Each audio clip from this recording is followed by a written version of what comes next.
Andrew had been standing at the edge of the slope watching the river. He pointed and came running. There's soldiers on the other side.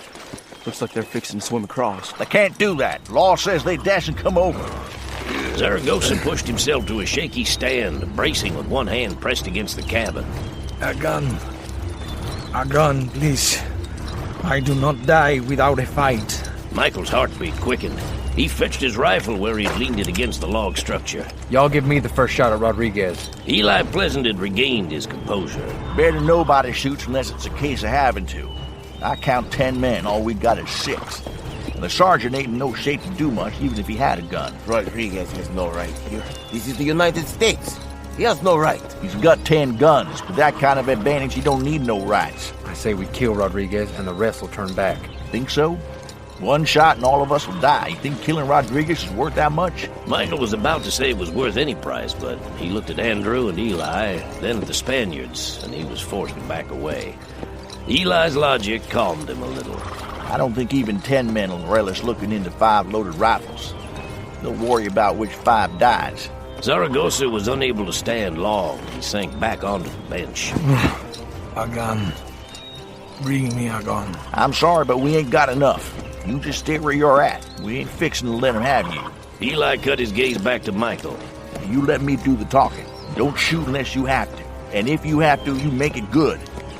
Kill the son of a bitch. Not even a stranger could mistake Rodriguez's importance. He rode at the head of the detail. Even trail-weary, he had observed an officer's proprieties. He had shaved, probably that very morning. His uniform was the most colorful, despite the wrinkling and the dirt of a grueling pursuit. His men quickly formed a semicircle to cover the 5 who waited at the log cabin, 6 counting the unarmed Zaragoza. Michael's hand went sweaty on his rifle.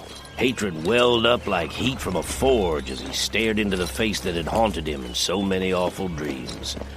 There was no mistaking the cruel eyes, the lips pulled back against white teeth. It took all the resolve he could muster not to raise the muzzle and squeeze the trigger to blast that hated face into oblivion. Rodriguez looked fiercely at the armed men who faced him. If some inner uncertainty made him feel like flinching, he did not allow it to show. Who is in charge here? This is my place. Rodriguez studied Eli a moment, perhaps trying to remember if he had ever encountered this old scoundrel. He nodded first toward Galindo, then at Zaragoza, who leaned heavily against the cabin's log wall. You harbor 2 fugitives. I want them. Eli stood solid as a fence post, rifle firmly clenched in both hands. This is the United States of America. Maybe you didn't notice that you just crossed the Sabine. I saw no river. I see only the fugitives. You will give them to me. If American soldiers was to come along and find you on this side, you'd be in one hell of a mess. What soldiers? I see no soldiers. I see no river. So far as I know, this is still New Spain. I want those men. Pleasant raised the muzzle of his rifle an inch or so, just enough for effect. Well, now, you ain't getting. All you're getting is back across the river, and was I you, I'd start damn quick. Rodriguez let his calculating gaze play over the armed men who opposed him. He passed over Michael, then came back to him, a question in his eyes. Perhaps he was puzzled by the hatred in Michael's face. Do I know you?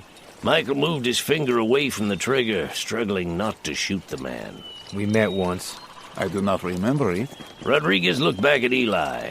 You are not so many as we. I can't argue about that. Your men could whoop us in a minute, but you wouldn't live to see it. You'd be the first one dead. Rodriguez, you have murdered many of my people. I would kill you now like a mad dog. Rodriguez's eyes narrowed at Lucero. I know you. There is a price on your head, Lucero. Nicholas Galindo had trembled a little at first, awed by so many armed men.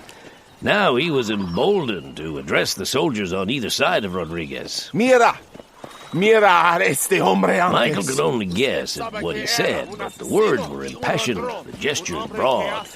He surmised that Galindo was urging them to turn against the officer and join the rebellion. Some appeared to be wavering.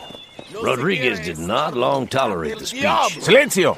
You can't arrest them. You're off your grounds. I have seen the sergeant's wife. A handsome woman. Think of her in prison. turned over to the pleasure of the vilest guards I can find. Think of her swollen like a cow, giving birth on a dungeon floor to a bastard child. If she lives that long. Damn you! Galindo went crimson. Rodriguez lost the cold smile, but not the cruelty in his eyes. She has family. They have aided in this treason. I shall see that all of them pay. Trembling with rage, Zaragoza tried to arise from the bench but could not remain on his feet. He sank back. Eli's and Lucero's faces had turned grim. Rodriguez gave Eli a moment's final consideration. I do not know you, old man. But I suspect you are one of the Americano smugglers who traffics in our country. If ever I catch you there. You never have yet. Eli waved the muzzle of his rifle.